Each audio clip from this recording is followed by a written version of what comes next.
المستمعين، تحية كل متتبع القناة الكهربائي المحترف. اليوم إن شاء الله غنتكلموا على واحد المسألة مهمة بزاف في القطاع ديال الكهرباء، اللي هي يعني كنقولوا الحماية الكهربائية ولا قاطع أمان الحياة. عنده بزاف ديال المصطلحات اللي هو بالفرنسي ديجانكتور ديفيرونسييل. كما كتعرفوا اي منزل كيخصو يكون عنده حمايه لكل منزل. يعني خصنا تعرفوا الكهرباء يعني خطير، كيخصنا شنو اللي يحمينا من هذا الخطر هذا. كاين بزاف ديال المسائل اللي ضروريه خصها تكون. من بين هاد المسائل هذا هو الديجانكتور ديفيرونسيل. هذا واجب يكون في كل بيت، في كل منزل، في كل دارة كهربائية أو كل ما يتعلق بالكهرباء، يعني خصو يكون ضروري. هذا هو اللي كيكون إجباري، خصو يكون في كل بيت باش يحمينا من الصعقات الكهربائية، طبعا مع لاطير مع بزاف ديال المسائل الأخرى. إذا اليوم إن شاء الله كما شفتوا في العنوان نهضروا على الديجانكتور ديفيرونسييل، باللغة العربية القاطع التفاضلي أو قاطع أمان الحياة، بزاف ديال المصطلحات التعريفية. هذا القاطع التفاضلي فوائده عديدة، وينصح بشدة في تركيبه في كل منزل. الأهمية ديال هذا القاطع التفاضلي أو الديجانكتور ديفيرونسييل هو فصل التيار الكهربائي عند وجود أي تسريب، يعني في حالات يعني في أي سيركوي ولا شي مشكل في الضوء باش ما يوصلش للإنسان كيقطع هذا الضوء. عنده في الحالات يعني كاين الحالة الأولى هي حالة التكهرب عند التعرض للصدمة الكهربائية، يعني في الوقت اللي يضربك الضوء بلمس مباشر أو غير مباشر للسلك الكهربائي. هذه الحالة كيقطع الضوء. كيقطع الضوء الثاني في حدوث عطل في التمديدات داخل المنزل. ممكن أن يكون عطل هو عطل في السخان الكهربائية بسبب الرطوبة أو تلامس الأسلاك، يعني سيركوي يقدر يكون مشكل ديال الماء قيس مع شي سلك في الضوء ولا شي حاجة، كيكون المشكل كيطيح هاد الديجانكتور باش يحمي الإنسان. ممكن يكون سيركوي، ممكن يكون مشكل ديال لاميديتي، مشكل بزاف ديال المشاكل اللي كتخلي هاد الديجانكتور يخدم الدور ديالو. يعني مهم وضروري خصو يكون باش يحمي الانسان من التسربات ديال الصاعقات الكهربائيه، عكس الديجانكتور العادي اللي هو ما في ماشي ديفيرونسيل، يعني ماشي تفاضلي. هذا كيتحكم بوحدو، بعض المرات ما كيطيحش الا كان شي حاجه بسيطه. هذا الديجانكتور فهو حساس بزاف وكيطيح بالزربه في وقت اللي كيكون هاد المشاكل اللي غنهضروا عليها. إذا يعتمد على أن التيار المار في السلك الأول يعني الفاز يساوي التيار المار في السلك الثاني النوتر. يعني هاد الفاز، هاد الديجانكتور دو بول، نهضروا على دو بول. الضوء اللي كيكون داخل من الفوق يعني 220 وخارجه 220، يعني ملي كتخرج كيولي كنحسبوا لومبيراج اللي خارج في الفاز هو الفاز اللي هو نفس لومبير اللي كيكون في النوتر. فاش كيكون الفرق بسيط، يعني مثلا خارجه 7 امبير هنا كيلقى واحد شويه ناقصه ما كترجعش، يعني كتمشي في الفاز خصها ترجع مع النوتر. اون فوا ما كيرجع ناقص داك لومبيراج فالديجانكتور هنا كيطيح، لانه راه كاين شي تماس كيعلمك راه كاين واحد التماس. يعني يعتمد على ان التيار المار في السلك الاول يعني اللي في الفاز يساوي التيار اللي في السلك الثاني النوتر، ويعاكسه في الاتجاه، يعني هذاك الفاز كيمشي والنوتر كيرجع. ويقوم القاطع التفاضلي بالتوصيل إذا كان الفرق بين القيمتين صفر، لأن التحريض يكون صفر في الملفات. مفهومة؟ أما في حال حصول خلل أو فرق بين التيارين يعني ذلك وجود تسريب، فيقوم القاطع بالفصل مباشرة، وذلك بسبب وجود تحريض في الملفات. يعني كاين شي مشكل في الفاز ولا في النوتر وكيقطع الضوء نتيجة الاختلاف الذي حصل بين التيار الصاعد والتيار النازل، يعني في التيار الفاز والنوتر، مما يقوم بفصل التغذية وقطع التيار، وبالتالي حماية الشخص من خطر التكهرب. يعني هنا فاش كيضرب شي واحد الضوء، مثلا كتمشي الفاز وكيضربك الضوء كيولي واحد لومبيراج عالي، من تما كيقطع هاد الديجانكتور ديفيرونسييل، ما كيخليش الانسان حتى يوصل لدرجات كبرى في التكهرب، يعني كيوصل واحد شويه كيتقطع الضوء. وكاين عاوتاني فاصل تفاضلي أحادي وقاطع تفاضلي ثلاثي. والقاطع التفاضلي الأحادي فازونيتر يستخدم في المنازل والمكاتب والمدارس. يسمح بمرور تيار تسريب 30 ملي أمبير.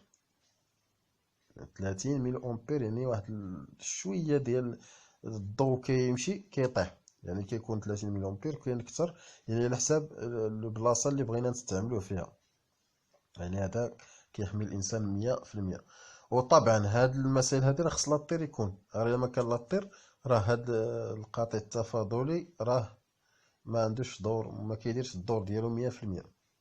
وبالنسبة لبعض الأماكن اللي كيكون دابا ضروري فيها ومطلوب فيها، يكون بزاف في لافاج، يعني بلاصة اللي فيها لافاج ضروري محل ديال لافاج خصو يكون فيها هاد الديجاكتور تفاضلي، حيت كتكون الماء كيكون كذا، يعني إن فوا يكون واحد شوية ديال الماس كيطيح، هذا خصو يكون. كيكون في المدارس، المدارس كيكون فيهم الدراري، وهذا باش نحميو دوك الدراري من الصاعقات الكهربائية، كيكون إجباري خصو يكون في هاد الأماكن هادي، والمكاتب والأماكن اللي كيكون فيها البشر بزاف يعني، وكيكون عرضة للكهرباء، يعني كيكون الأسلاك، كيكون بزاف د المسائل، يعني خص يكون هاد الديجاكتور التفاضلي.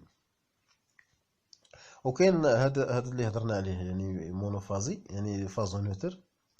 وكاين القاطع التفاضلي الثلاثي، يعني الفيزان النوتر، يستخدم في المعامل وفي البيئة الصناعية بشكل عام. يسمح بمرور تيار تسريب حتى 100 ملي أمبير. يعني هنا الفرق بين هذاك وهذا، هذاك 30 ملي أمبير، هذا 100 ملي أمبير، حيت هذا صناعي يقدر يكون يعني عاطين واحد الريفيرونس كبير باش ما يبقاش يطيح بالزربه. فاش كتعرفوا في الاندستري كيكون الحديد كيكون بزاف د المسائل، يقدر يكون شويه يطيح، اذا كيرفعوا من هذا. وكاين قواطع تسمح بمرور تيار تسريب 6 ملي امبير، وهي ثمينه شويه من غيرها بسبب، يعني غاليه شويه بسبب ارتفاع الحساسيه القطع. يعني 6 ملي امبير بدل 30، كاين ديال 100 وكاين ديال 6 ملي امبير، يعني واحد شوي كيطيح يعني. ولكن هذا كيكون غالي، واغلب القواطع يعني ما كيكونش موجود بزاف. وكاين اذا يعني في اغلب القواطع الحاليه اللي كتكون موجوده في السوق تكون من نوع قاطع حراري مغناطيسي تفاضلي. فهم مزيان، نوع قاطع حراري مغناطيسي تفاضلي، اي يفصل القاطع في حاله القصر او زياده التيار او في حاله التسريب. يعني عنده ثلاثه ديال الامور فاش يتحكم هاد الديجاكتور، يعني حاله القصر، او لا ارتفع الكهرباء، وفي حالة التسريب. يعني سيركوي مباشرة، يعني فازونوتر كيتماس كيطيح الديجاكتور، هذا كيكونوا فيه هاد الأمور كاملين كيتجمعوا فيه. وكيكون فيه إلا تزاد الضوء، يعني داخل 220 بغات دوز 380 كيطيح، يعني عنده واحد الفولتاج محدود 220 خصها دوز فيه 220، يعني إلا فاتها بواحد النسبة كبيرة كيطيح. وفي الوقت اللي كيكون شي ماس على الطير، يعني كيكون شي فاز تمشي في الارض ولا تمشي في لاطير ولا تمشي في الانسان كيطيح.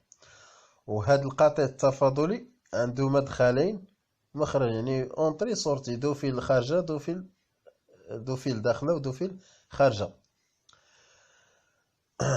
يعني هذا خصو يكون امتى كنديروه، يعني يمكن ديروه بوحدو، ويمكن ديرو من بعد ما دير الديجاكتور الرئيسي اللي كيكون في الدار، يعني الديجاكتور اغريي اللي فيه بوطون هذا، يعني تقدر دير هذا ودير هذا من وراه باش هذا يتحكم وتكون كل حاجه في وظيفتها. حيت هذاك اللي كنديروه هذاك رئيسي كيقطع الضوء على كل شيء، وهذا كيمكن نختاروه ونديروه مثلا على الدار، عاوتاني في الكوزينه، ونقدر نديروه في بلايص اخرين اللي يقدر يخدم مزيان. وكيكون فيها التيست، واحد البوطون كما كتشوفوا في الصوره، هذيك التي يعني التيست. هاد التيست باش كتبقى يعني كل مده كتبدا تختبر واش باقي، يعني فوا كتقيس هذيك التيست خصو يطيح، هنا كيبين لك بانه راه باقي خدام. يعني الا وطيتي على التيست وقطع راه خدام، حيت هذيك التيست درنا واحد البارتي لداخل، يعني غير شويه ديال التماس كيطيح، يعني هذه فاش كتكليك عليها طيح يعني خدام. خاص كل مره تختبرها، كل مره دير تيست واحد شهر مثلا، شهرين، 3 شهور كذا، تبقى دير تيست، تبقى ديرها باش دائما تكون تعرف بانها خدامه. الا ما خدمات راه الديجانكتور ما بقاش خدام، ما بقاش كيفصل الضوء اوتوماتيك، يعني خصك تبدلو. ونتمنى ان شاء الله تكونوا استفدتوا من هذا الدرس، وان شاء الله غنتكلموا في دروس اخرى على ديجانكتورات اخرين وعلى لي ريفيرونس ديال كل ديجانكتور شنو الدور ديالو. كذلك نتمنى الاخوان تشتركوا في القناه وتفاعلوا باش يكون تفاعل اكثر، ايجابيه، ونزيدوا ان شاء الله في دروس اخرين بالنسبه للمبتدئين. وتحيه للاخوان، والى اللقاء في فيديو اخر ان شاء الله.